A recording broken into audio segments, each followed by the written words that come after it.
So, Billy, this is a great story. Hometown boy makes it big. Of course, you made it big prior to this, but now you got the Grammy to even back that up. How did you get started in this business?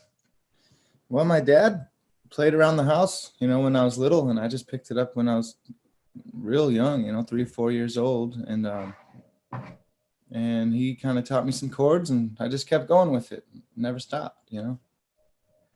I was reading somewhere that aunt of yours gave you the name Billy Yeah, String. yeah. Aunt Mondi kind of gave me that nickname when I was a little kid, and um, later on, I sort of started using it as like my stage name and stuff. I just thought it sounded cool, so yeah. Going back, we talked about last night that look on your face on your Facebook feed when you won. What's going through your mind? Um, in that moment, I was kind of just flabbergasted, I guess, and all sort of crazy emotions. But, the past 24 hours, I've been really reflective and thinking about all the stuff that I've done with my band the last few years and, even just reflecting on my whole life leading up to this point. Mhm. Well, talk about your life and your career and your music. How did growing up in Muir shape that?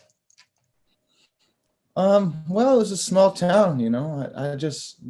I would ride my skateboard down there at by the little hardware store and up at the Twin Rivers school. I went to Twin Rivers and Miss Mercer, the music teacher there uh, at Twin Rivers, and I know she does other elementary schools in Ionia, Emerson or Jefferson, I'm not sure. Um, but she was very encouraging as a music teacher when I was in elementary school. Um, she was awesome. She made music really fun for the class. She she gave me like a little solo one time in like one of our shows that we did at the Ionia Theater. Um, yeah, she like let me play my guitar at one of the shows or something way back in the day, and that just it meant so much to me. I thought that was so cool, and so you know, I think she had a part in kind of inspiring me to do it and keep going, and.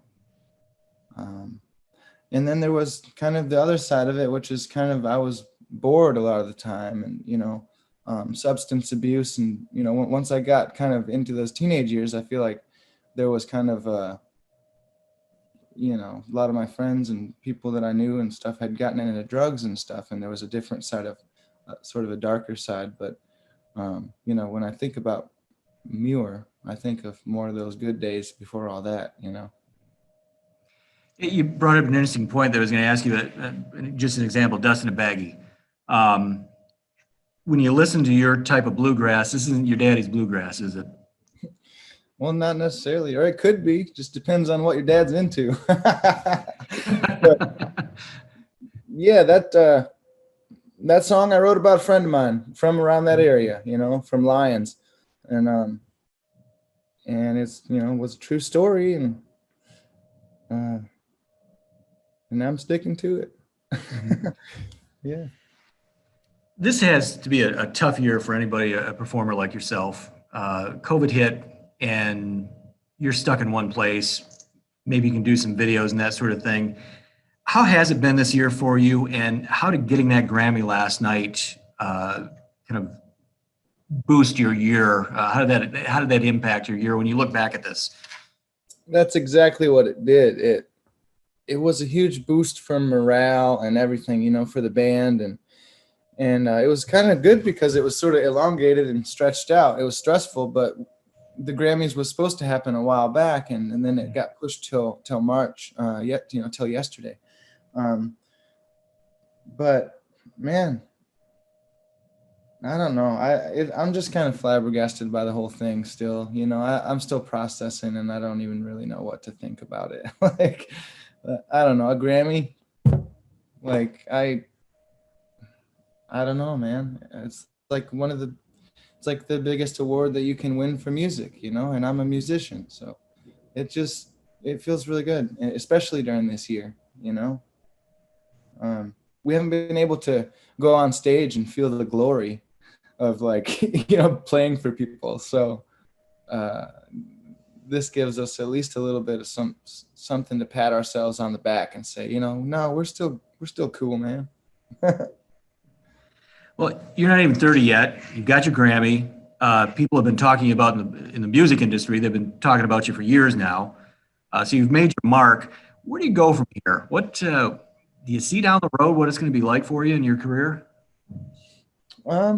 Hopefully just better music and, you know, quality living, you know, just it's not a bad, I mean, there's extreme highs and extreme lows, and, you know, the whole lifestyle as a whole, living on the road, man. Like when we're on the road, like I'm only home, you know, 3 days a month or something. I mean, I'm going from town to town to town, and it's, you got to want to do that because it gets tiring after a while. And, you know, when you're tired and you haven't slept all night and there's everybody around and he's picking a banjo over there and you got a headache and, you know, you got to go on stage in 3 minutes, it gets a little hectic and stuff sometimes, but it's so worth it because there's those other times where everything's really groovy and you're just hanging out with your friends and partying and playing music and just having a good time. And that's just what it's about, you know? And, so it's like, it's all worth it, I think, you know? One more question, I'll let you go. You talked about your teacher putting you up on stage at the Ionia Theater and how that inspired you. How do you hope to inspire that young kid in Muir or Lyon that sees this story and doesn't even know about bluegrass, but knows about music and takes a look at some of your music and inspires them? What do you say to that kid? I say that you can be anything that you want to be, whether you want to be a dancer or a firefighter or a police officer or a race car driver or a country music singer, anything you want to be, you can do it. If you just put your mind to it and just keep trying and never give up, just never give up. That's the only option, you know, is just to keep going. And I'm from Muir. I grew up there, you know, and I used to think that I was never going to amount to anything. I used to think that I would never make it. I used to never, you know, think that I was just not going to have a good life, you know, and kind of, I wasn't going to make it out of there.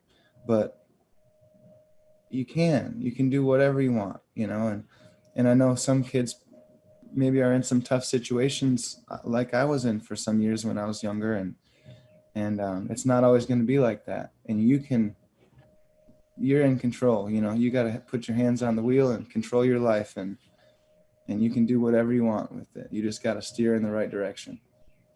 Right. Well, Billy, congratulations again. Love the music, and I'm really happy for you. So Thank you so much. Thanks for talking to us today. I appreciate that. Thank you so much for having me on.